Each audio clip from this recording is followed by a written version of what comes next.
There are highways that feel like they lead somewhere else. Like the further you go, the more the world forgets you were ever there. Long, empty stretches where the sky feels too big and strange lights hang just a little too low for comfort. That's where they found the car, just off the shoulder of a back road that barely shows up on the map. Engine still warm, keys still in the ignition, and the passenger's door wide open. Welcome to Whispers After Dark, where shadows talk and the night listens. Be sure to like, subscribe, and tap the bell so you never miss what waits in the dark. People talk about loss like it's an ending, a final breath, a folded blanket, a goodbye you can at least understand. But when someone disappears without a trace, without a reason, it's not grief you feel. It's disorientation, like something just reached into your world and erased them. That's what happened to my sister, Claire. One minute she was texting our mom from the passenger seat. The next, her car was found abandoned on a 2-lane desert road no one should have been on after dark. Engine cold, phone left behind, passenger's door hanging open. I used to think disappearances only happened to other people, faces on flyers, names on late-night news. But Claire had been talking about strange lights for weeks. Lights in the sky, shapes that moved without sound. I didn't believe her, and now I live with the sick feeling that whatever she saw finally saw her too. It's been almost a year since my sister Claire disappeared. I still wake up sometimes expecting a call, a knock, anything to undo what happened, or at least explain it. But all I ever get is silence. The only thing we know for sure is this. Claire and her fiancé, Evan, left a weekend cabin near the Arizona-New Mexico border. They texted our mom that they were stopping for gas. They never made it home.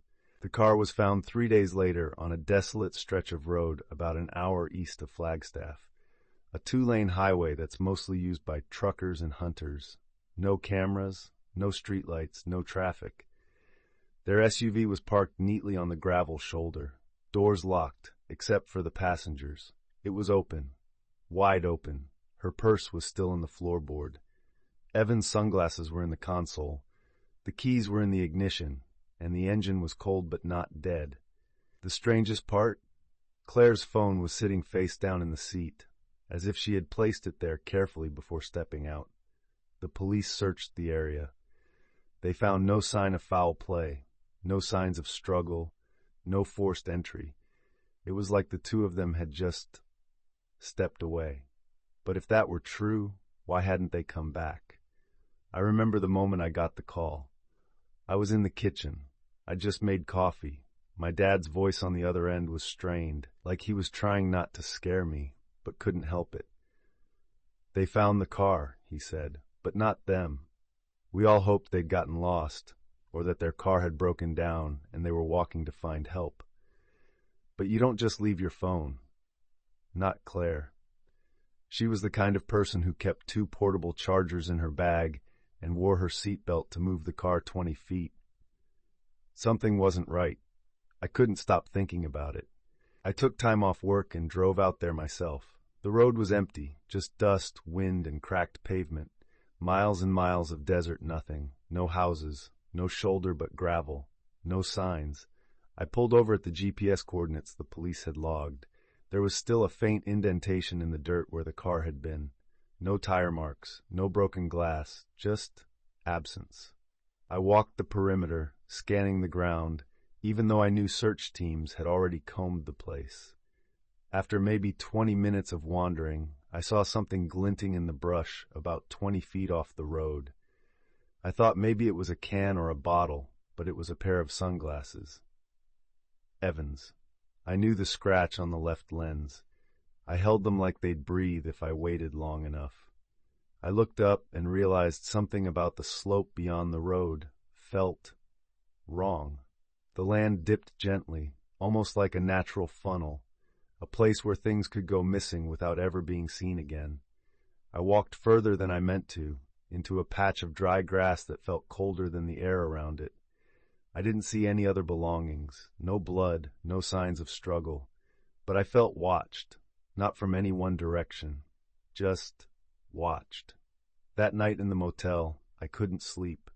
I kept reviewing the last photos Claire had sent. One in particular stuck with me, a scenic shot from the car, highway winding into the distance, sunset blazing through the glass. You could see her reflection in the passenger window smiling faintly.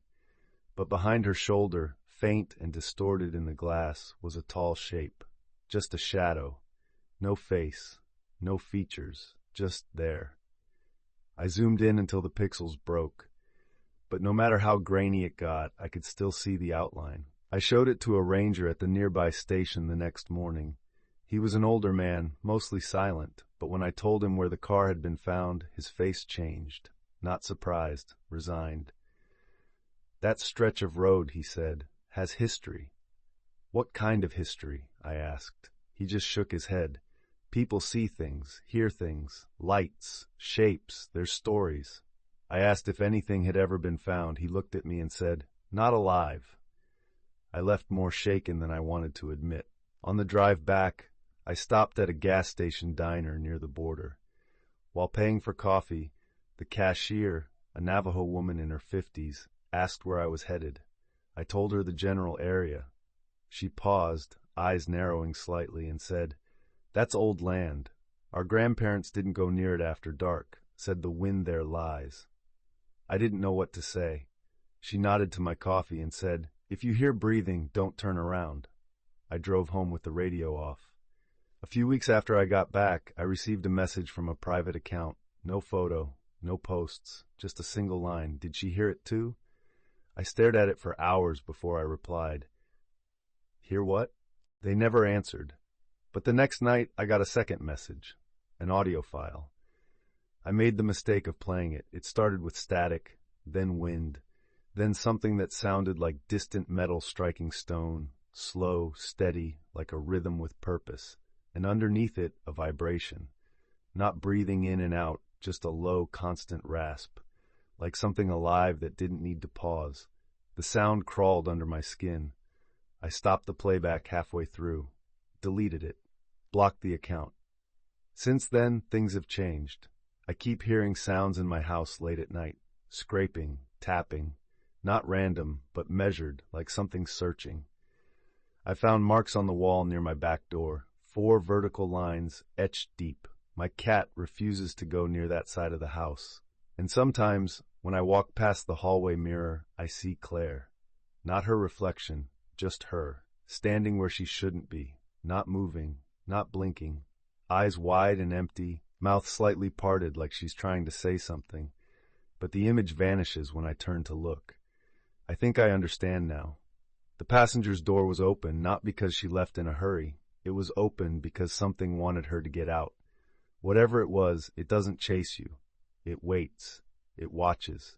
It whispers until you listen, until you step out.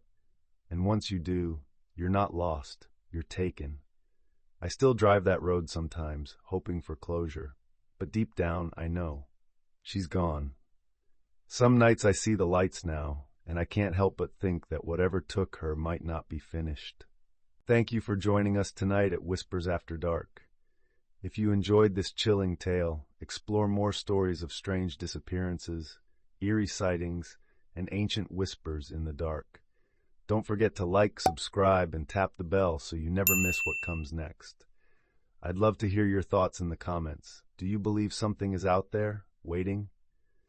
Until next time, stay curious, stay cautious, and beware of the Whispers After Dark.